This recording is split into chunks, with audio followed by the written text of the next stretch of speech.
All right, hey, Josh here, Attica Lumber Company. Out here in Bettsville, check this one out here, 24 by 40.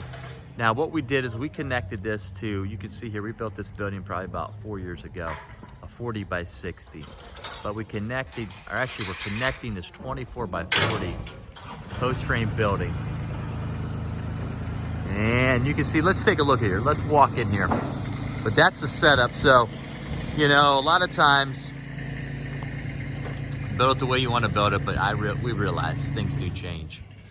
And, you know, circumstances change. But check this out here on the inside here.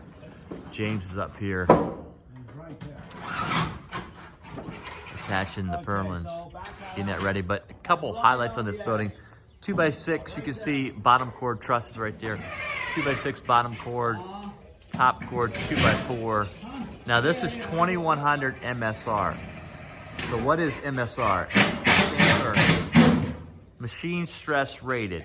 So that's a 2100 species right there. 2x6 bottom cord and a 2x4 top cord. You can see what we did. We put an access door right there. And then also framing out this window as well. And again, house wrap. We talked about this before, but you know, house wrap, such a nominal cost and what it does for the building. So definitely encourage you to do house wrap. Now in this building, you can see the 24 by 40 span there. We did a 6x6 CCA treated post. Now, on our beam right there, see that top beam up there? That's the #1 grade yellow pine, southern yellow pine. Not a punky Douglas fir or anything like that. Not an SPF. Now, this right there, sidewall girts, that's an SPF species. But on the top there, that's a #1 yellow pine. Now, on the bottom, on the baseboard, that's a #1 grade contact treated species right there, 2x10.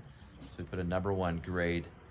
And you definitely want to have it ground contact because you don't want that to, you don't want the termites or you don't want rot on that. You can see a nice grid window, a couple grid windows. So this project is open up.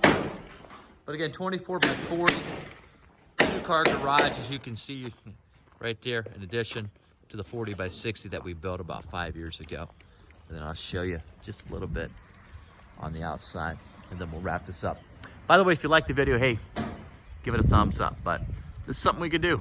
Put an addition to an existing pole barn. And for more information, keep following the journey, atticalumber.com. And until the next video, we'll talk to you soon.